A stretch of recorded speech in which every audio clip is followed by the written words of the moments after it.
guys, talking to you has made me feel so much better. That's good.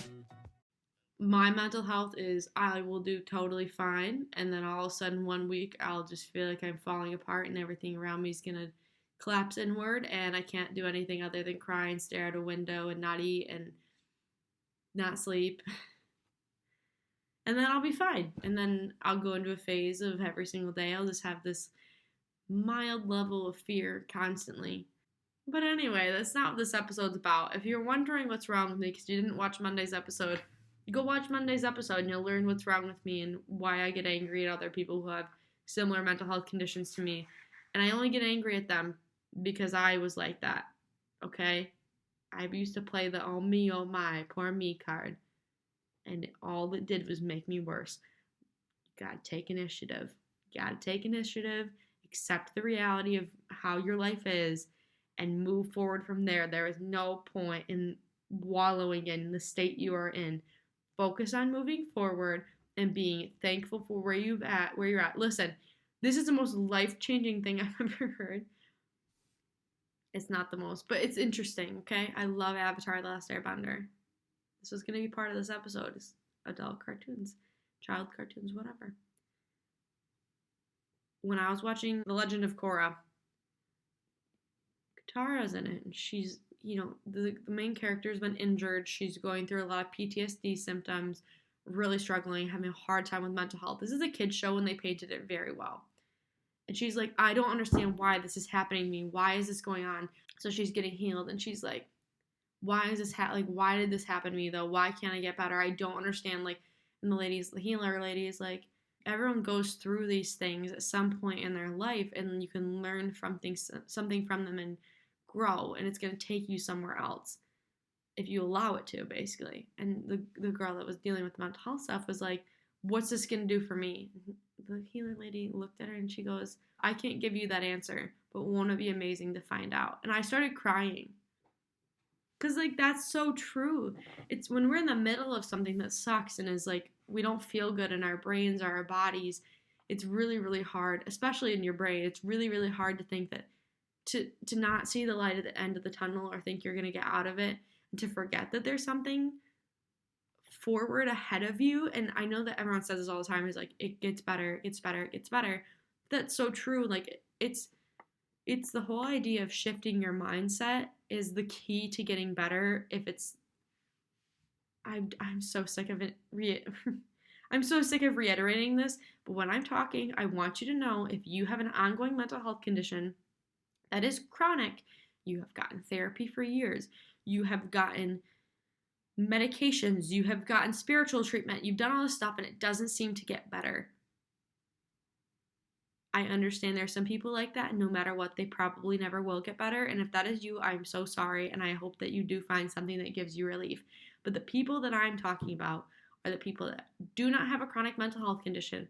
They have a mental health disorder, ongoing to some degree, but it is not chronic, okay? It's something that is manageable through either a combination of meds and therapy and self-management, or just therapy and self-management on their own. Things that we all experience, not something that is what you would imagine is in an inpatient psychiatric hospital, okay? Things that everyone experiences, okay? That's what I'm talking about. That's so true, which this woman said in the show. It's going to be so amazing when you work towards finding what this can teach you, because I'm not saying these things are happening for a reason. I really genuinely do not believe in any form of the life is already written out for you and everything that's going to happen to you is happening to you for a specific life lesson purpose that's been planned out by a higher power. Don't believe in that in any concept. That would basically mean that we're living in a simulation. If you believe that, whatever. I don't really care. I believe when I say that there's always something to be learned from it and what it's going to teach you is when you make the decision to find that. Sometimes you go through things and you never learn what it teaches you until way down the road when you decide to look back and figure out what it did teach you. Or maybe there's some situations you're never going to learn what it taught you because you never are looking for that or trying to find the answers, because you just think things are happening to you and they're not happening with you or for you. you have an active role to play in your life. Things don't just happen to you. You can make them happen for you. You can make them happen against you. You can make them happen with you. It's a choice that you have to make, okay? It's really hard. Like with grief, it's really, really hard to be like, why did that person die? Like, why is this happening to me? Why am I sick? Why is all this stuff going on? And we aren't ever going to know the answer to legitimately why that's occurring. But we can make the active choice to find lessons in the experiences that we're having. And while that might not give us the exact answer we're wanting, it can bring us some really cool experiences of finding what it can teach us and bring to value in our life. Okay? Just remember that moving forward, okay? So anyway, on the concept of these things that I'm talking about with like choosing to see things, that's the whole idea of changing your mindset around life and coping skills. So I want to talk about some of the tools that I've utilized and other tools that are out there that have been shown to be helpful for either coping or for reframing your mindset and just general like self-care work. So let's talk about coping skills first because I love coping skills. Coping skills are sick. If you think I don't use coping skills, you do. Everyone uses coping skills, and here's the thing that I think is like misconstrued about coping skills are that people think coping skills are a good thing.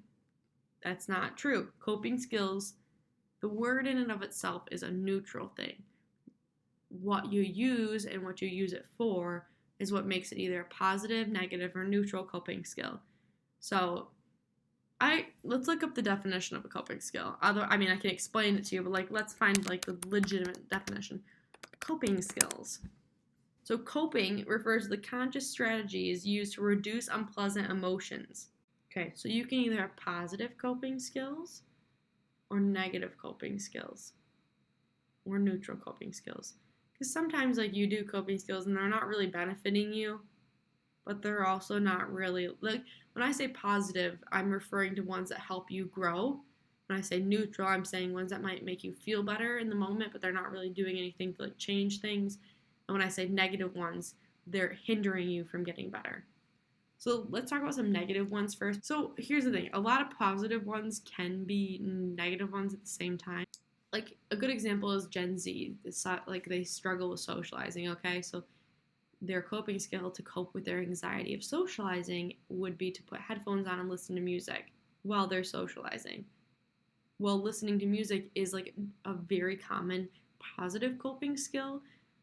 It can also be negative. So like for someone that is depressed and maybe like listening to positive upbeat music, like music has been shown scientifically to increase our positive emotions if we're listening to like certain types of beats that are upbeat. People love music. It's like this innate thing in human beings, and that can be positive for them.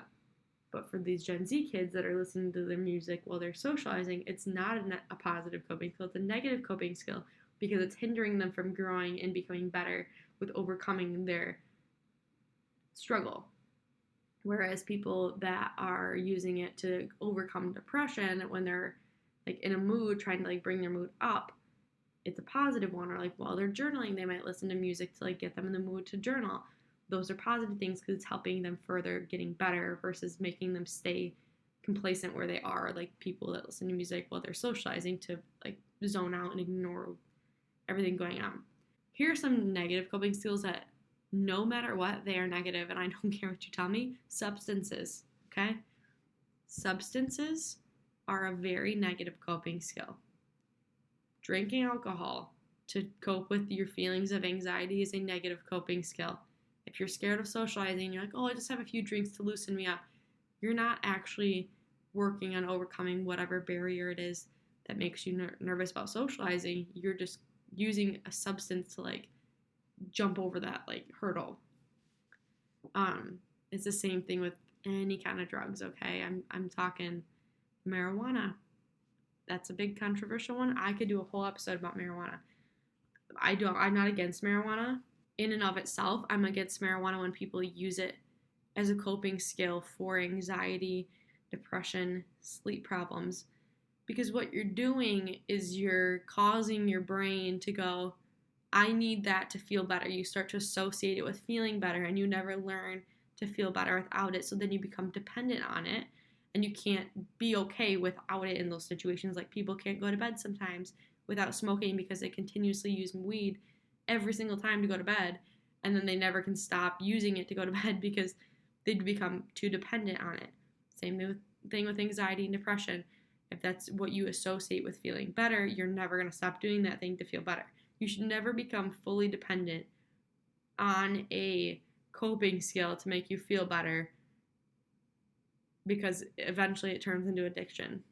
Let's talk about some other coping skills, because I don't want to get people too pissed off at me, because I understand that's a very controversial topic. I'm not against substances, okay? I will do full episodes about alcohol and marijuana each on their own because I'm very passionate about those topics. They have great benefits in certain circumstances. They also have some horrible side effects in other circumstances. For a different episode. I'm just saying, if you use them to cope with your negative feelings consistently, that's unhealthy. Just like anything else. Just like exercise. Exercise is one of those things that can be a positive or a negative coping skill. If you struggle with depression and you start to go on walks to try to increase the chemicals in your brain, that's going to be a positive coping skill. But if you exercise nonstop as a way to feel better and you're burning too many calories and making your body unhealthy, that's negative because you're using it in excess to avoid the other problems. So let's just talk about my favorite coping skills, because I could go on and on and on about when one is positive and when it's negative and how to know the difference.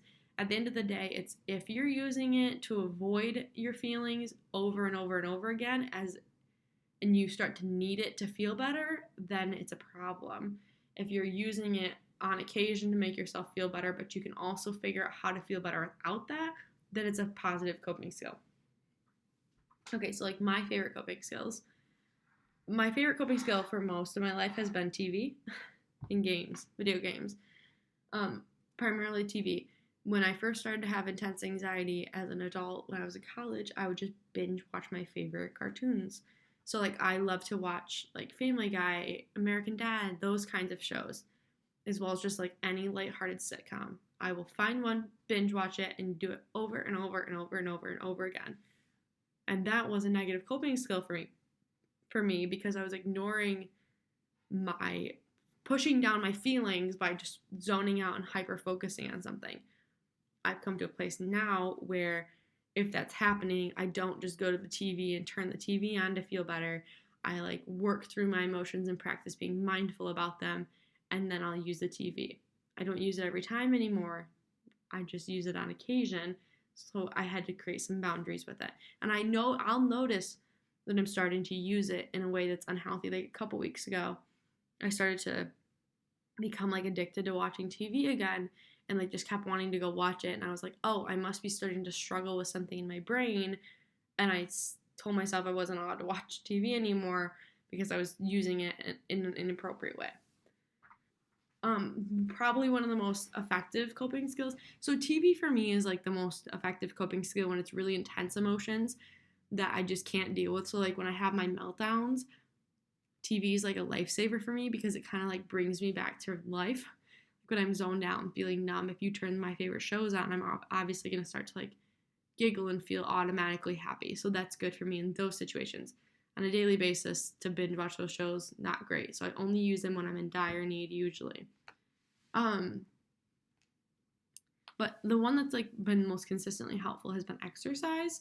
And I notice when I stop exercising consistently, my mental health gets significantly worse.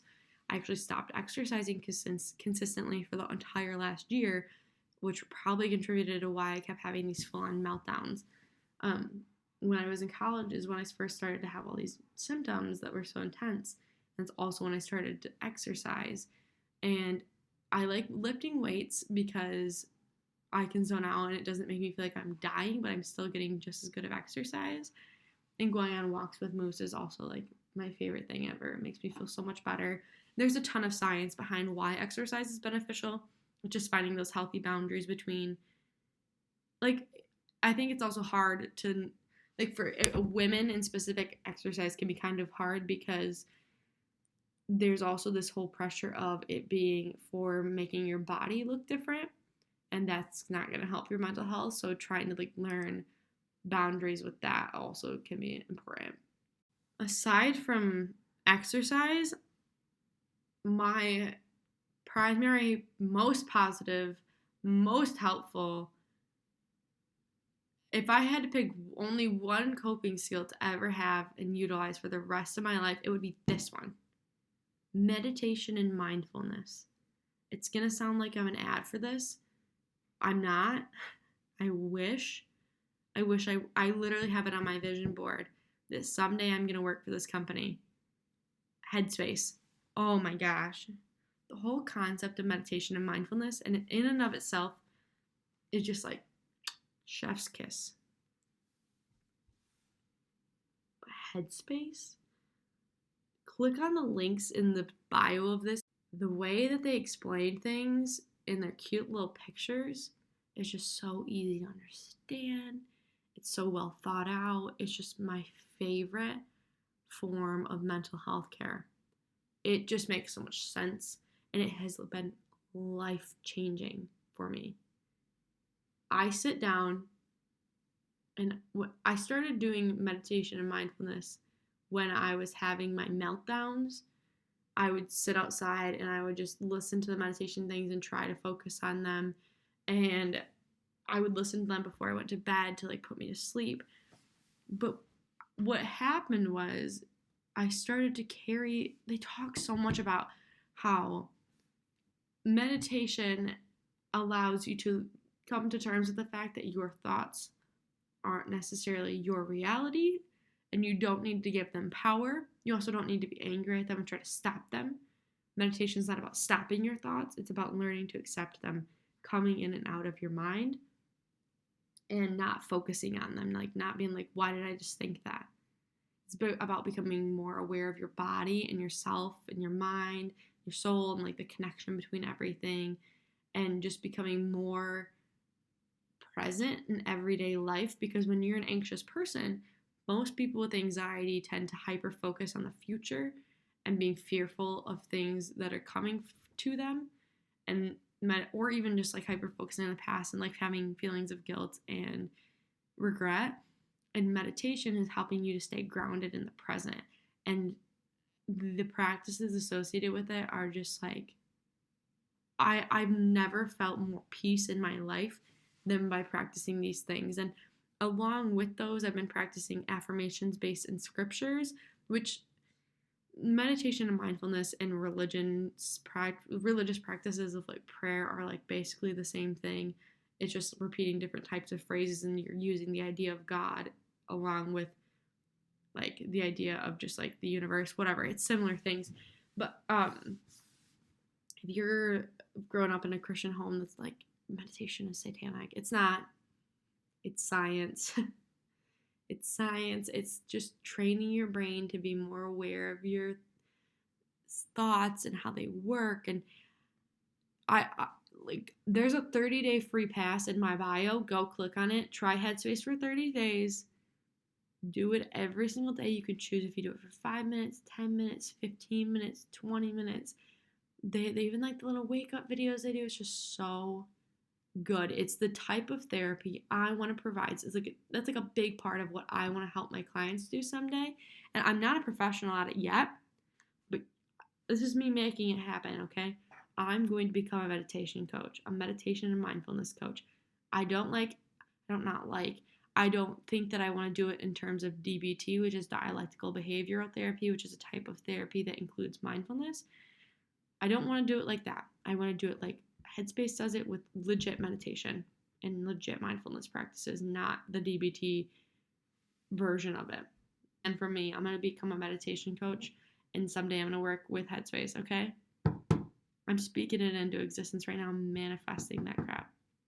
That's going to happen for me. And that's how strongly I feel about it, is that that's what I want to provide to people. It just is such a good guideline for people if you're not having a therapist to help coach you through it. Headspace is a great way to do it on your own, and I highly encourage you to do it even if you are not struggling with like a severe mental health disorder. Just go try it, okay? It's great. I honestly will probably do an entire episode on meditation and mindfulness because I just can't talk about all of it right now. And that's not what this is about. It is, but whatever, shut up. Anyway, lists are a big coping skill for me because as someone that struggles with organization and feeling overwhelmed by tasks, I think that making lists is something that helps my brain feel more organized and be able to visualize things. Actually, I think you might be able to see one up there. I have a list over there. It's on my whiteboard, on my calendar. The problem with lists is that if you're someone that is anxious in any amount, you're probably got a lot of things that you think you have to do. So when you're writing lists, I highly encourage you to tell yourself you're only allowed to put 5 to 10 things on a to-do list on a daily basis. 10's even like excessive. Because otherwise you'll write it all down and then you'll be pissed off at yourself because you didn't get it done. You'll have feelings of guilt and all that kind of horrible stuff. So just give yourself, X number for each day. So just create guidelines when you're making lists because that way they can be more beneficial for your life. I also think that goal setting is super helpful for me. That's a great coping skill because it helps you keep perspective. I don't really think it's really even a coping skill necessarily, but it's something that you can use to like plan out your coping skills. Like, I'm gonna look. Let's see. Like, here we go. These are like my goals that I have for this next 3 months. I didn't follow the five of them, whatever. Like, there's no way I'm gonna do all of these. I've already failed many of them, and then I start to feel bad about it. So you really just gotta set boundaries with yourself of recognizing you're a human being, and that's a whole nother episode again of habits. It's more effective for you to focus on one at a time to build than it is to do multiple. My favorite coping skills are meditation and mindfulness, going on walks with Moose, and like being outside in general, especially when I get to meditate outside. Watching TV shows that are lighthearted only. Cleaning and like organizing things, that makes me feel really good. Sometimes it doesn't. It depends on the point of my life that I'm in, but like that's a really good coping skill for me. Making lists so that I feel prepared, but I also have to be careful with that because I can very easily become a negative coping skill when it's too hyper focused on the future. So like those are two that I'm like, it depends on the time with like cleaning or organizing, making lists, and cooking. Those are all three. The last three are things that are like, they're positive sometimes, but they're also negative, so I have to be more careful with them. So I tend not to rely on those ones to be my main ones. I try to rely the most on like meditation, mindfulness, prayer, exercise, walking Moose, and watching TV. Those are my 4 main ones that are my go-to. No matter what, I know those are going to work. Those are going to be sustainable. They're going to be positive all the time, no matter what. There's never a time where that's likely ever going to be negative, and if it is, it's like a very rare occurrence. The other ones can be beneficial for me, but I know that I need to be careful with them because when I've used them in the past, they've become negative pretty quickly. But other times they're good. So for yourself, it's important that you find ones that just pick. Don't try to like do a zillion of them and use all a zillion of them at the same time. Like I just said, like creating habits. Like coping skills are habits essentially that you set in place, and the more that you practice them, the more they become routine to you. I genuinely think the most effective one is mindfulness and meditation because it teaches you a whole new mindset. And aside from that, it doesn't matter. All the other ones are just good add-ons. I'd say that exercise and like moving your body and meditation and mindfulness are probably the most scientifically effective for your brain. But the other ones are all just great add-ons to help you feel better and function better. I can sit here and I can tell you like, exercise, eat healthy, walk 10,000 steps a day, practice prayer, whatever, all these things. But the reality is that if you're anything like me, that can make your mental health worse. I don't know about you guys, but it is so distressing to me when I'm like, okay, well, there's all these expectations for me to follow of things that I'm supposed to be doing to have my brain be good and my body be healthy. And I don't know which ones are real anymore. Like, how in the hell am I supposed to exercise every day, walk every day, eat clean, organic, non-GMO, expensive, pure foods all the time, not burn candles in my house because they're bad for me, not be, self-conscious about my body, but also like really work on my body so I look a certain way. All these stupid things like be productive all the time and like journal and be that girl and blah blah blah blah blah. It's okay that you don't journal every night. It's okay if your coping skill isn't journaling. I know journaling is like this really like sexy thing right now. I don't actually mean sexy, but it's like this glorified thing right now. Is like journaling and like yoga in the mornings before you move on with your day, and cold showers and drinking green juice and whatever. And I'm not dogging on those at all. Those are, if that's what makes you feel good, and it's not this like thing that's turned into a negative thing of I have to do this to look a certain way or be a certain person, and that's genuinely your coping skill, do it. That's fine. But if you're like me, you'll look at that stuff and you'll go, why am I not doing it? Why am I failing to do this? I set up this expectation. I'm not going to go on my phone at night. I'm going to get up 2 hours earlier every single morning. I'm going to do this, this, and this, and this because these are all going to be my coping skills to become a better version of myself every single day. And I fail to attain those things because they're not for me. They're for someone else and they don't work for me. And there's just also too many to even relatively make them all work for you. And people are like kind of demonizing things that don't need to be demonized. Like watching TV as a coping skill is completely acceptable. You're allowed to lay on the couch and watch your favorite TV show for an hour every single night if that's what your coping skill is. You don't have to use that time to do yoga. You don't have to use that time to make your green juices for the rest of the week. You don't have to use that time to practice letting negative energy out of your body by screaming. Like, it's whatever you choose that makes you feel good. And I'm going to be honest with you, the science shows whatever brings you the most fulfillment is what's going to make you the healthiest. Isn't that crazy?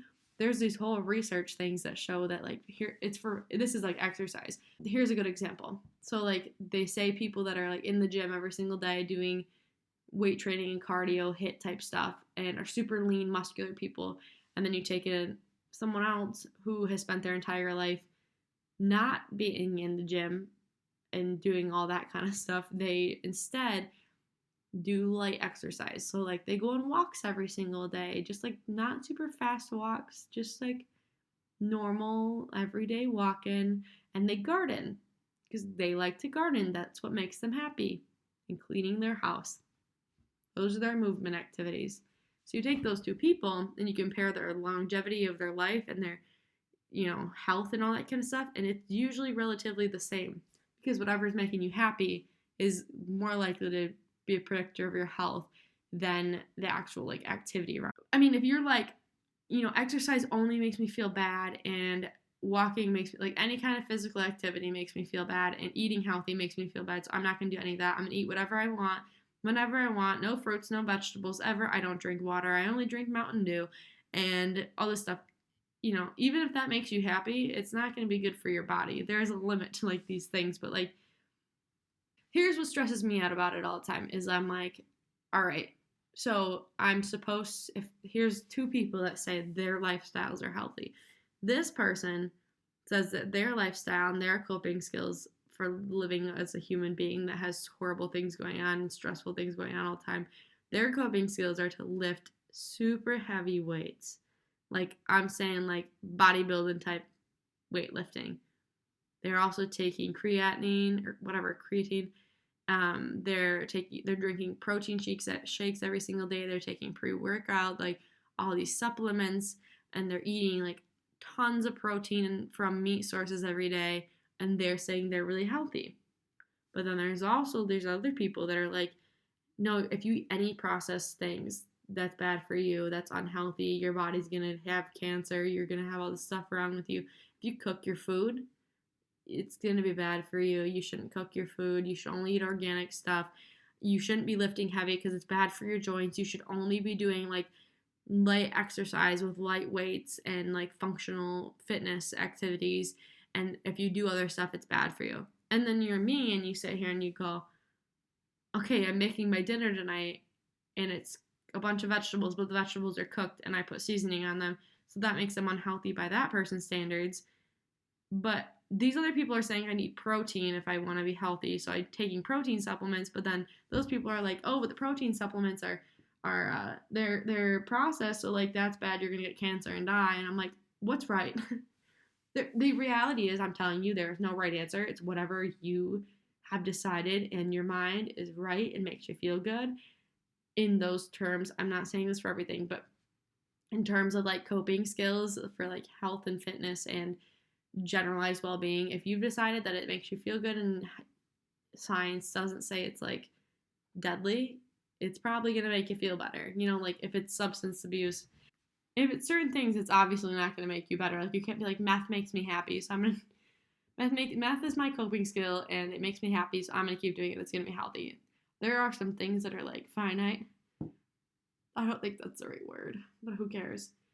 What I'm trying to tell you is coping skills are individual to each person, and we can share our coping skills with each other to encourage people to find new ones, to see what works for them if they're trying to explore to see what it is. But at the end of the day, it's ultimately up to you, and I want you to stop looking at social media.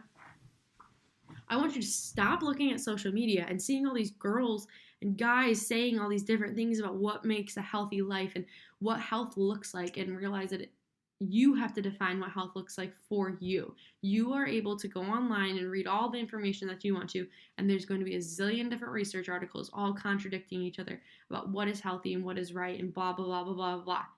Take the ones that are finite and say, like, these things are good, these things are bad, and realize that, that's probably true. Don't listen to them.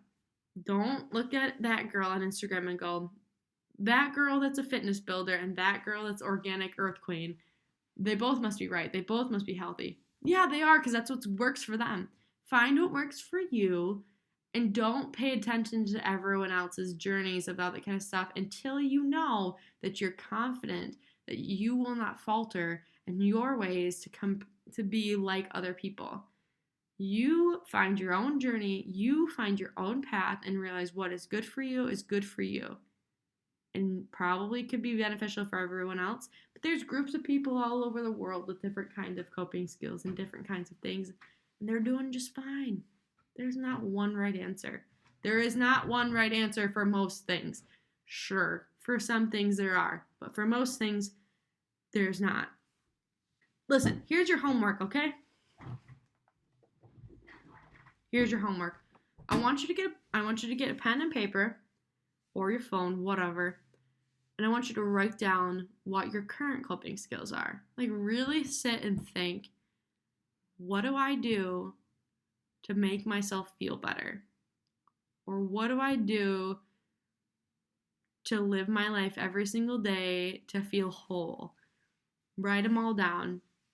Think about a variety of different things and be like, these are my coping skills. My old coping skills used to be calling people on the phone to hear validation from them. I'd call everyone and their brother.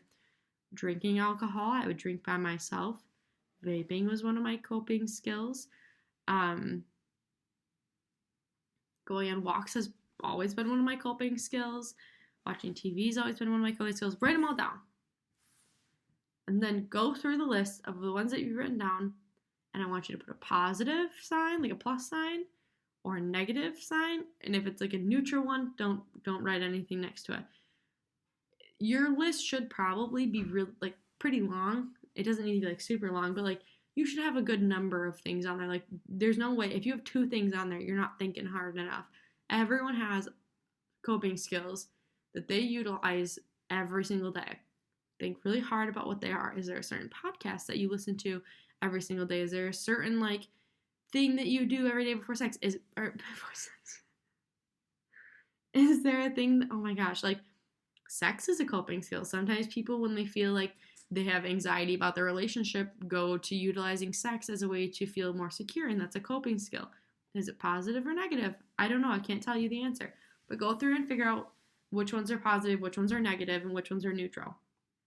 And then go through the list, look at the ones that are positive, and say, all right, these are the ones that I think are my favorite. Add the ones that are positive if you have a lot of positive ones. And add the ones that are negative. Go through them and see if you can think of what they're helping you with. If there's like a specific thing that they're maybe treating in your life, like the sex thing. Like you're like, I tend to have sex, like sex is a coping skill for me. I do it because it makes me feel like my partner loves me. Okay, that's probably not a coping skill you want to continue. Or like, what's another one? Like drinking. Are you doing it because it's so like drinking can be a coping skill or it can't be. So when you're to tell the difference would be to go, am I drinking because I feel like without it I can't function properly with my friends? Like I won't be as fun, I won't be as cool. Then it's probably a negative coping skill and you might need to take a step back away from it for a while. If it's just something you're doing because you're like, I just like have a drink when I'm out with my friends. I feel like I could go out and not have one. Then just leave it as neutral and don't do anything with it. Then I want you to take the positive ones, and if you don't have very many on there, just take the one or two that you have and make a new list. And say, coping skills I'm going to practice. And write the ones that you want to carry over to your new list.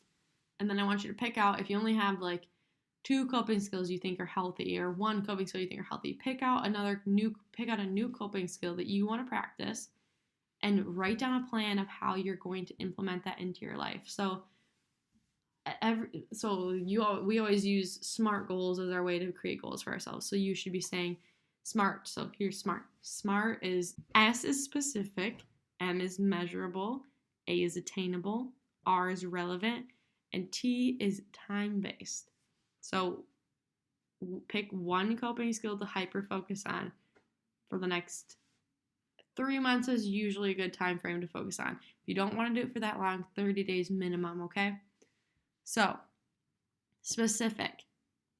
Don't just be like, I'm going to practice meditation and mindfulness. That's not specific enough. You have to be like, I'm going to use the Headspace app once a day.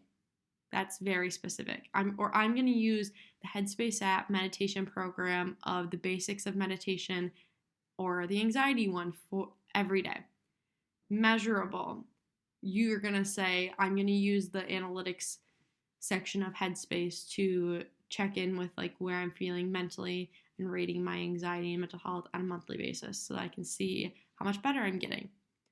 A would be attainable. You can't say, I'm going to meditate for 30 minutes a day every single day. That's unlikely to actually happen. Pick something that is within reach and reasonable.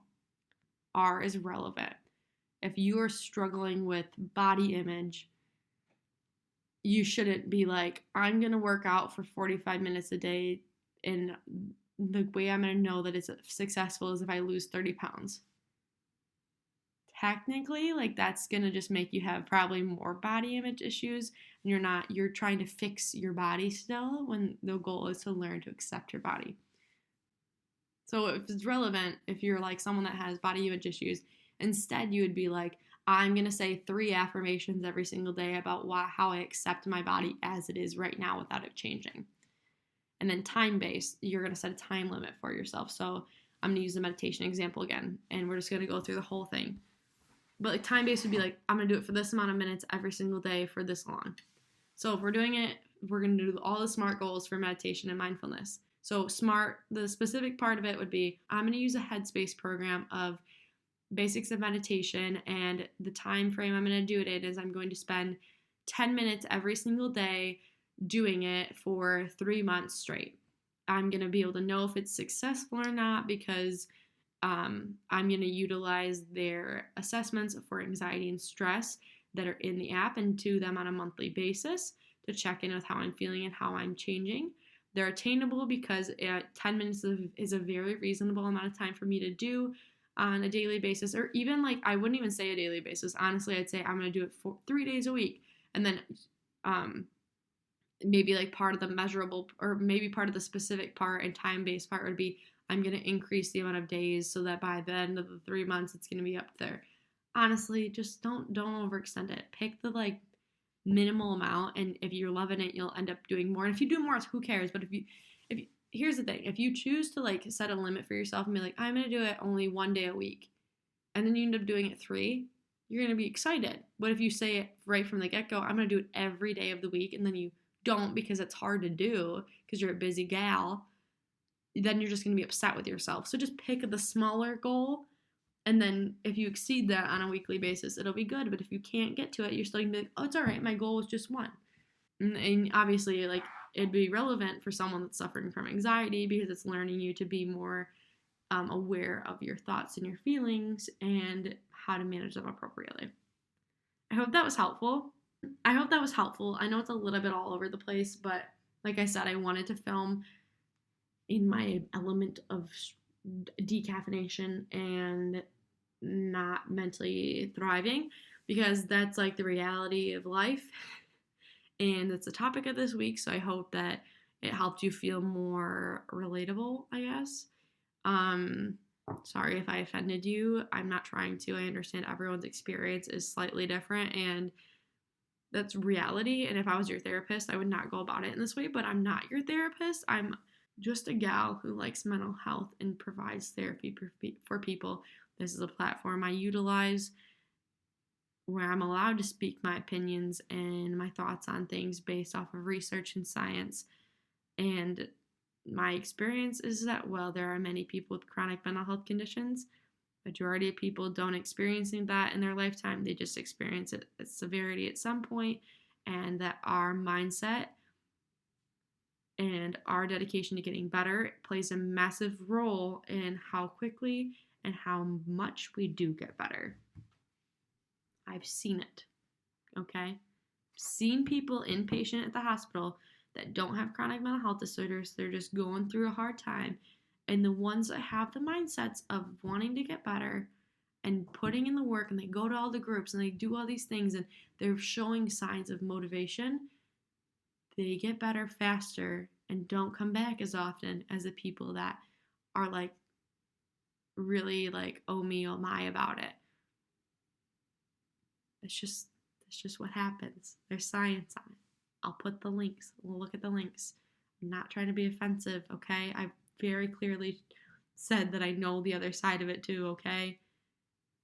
All right, do your homework.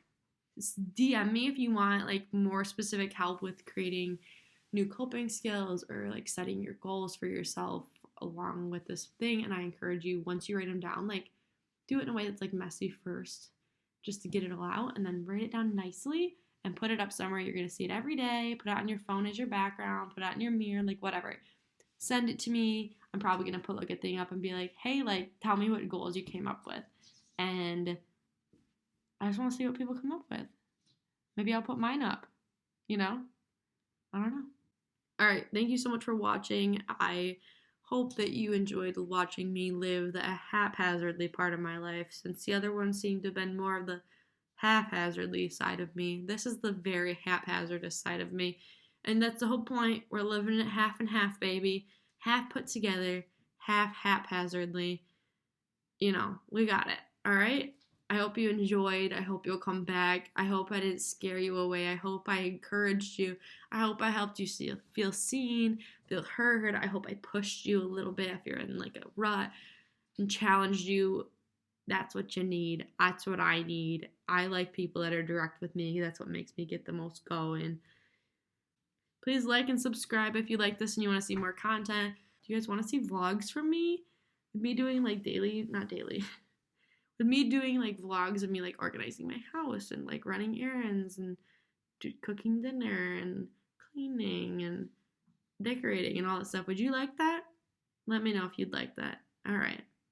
Please like and subscribe, rate and review my podcast, and send this to someone who needs to set some new goals in their life, who needs to reframe their mind, who needs to work on some stuff. And I know you know some people that do. I know that you do. Can you please send it to them? Thanks, Mommy. All right. Love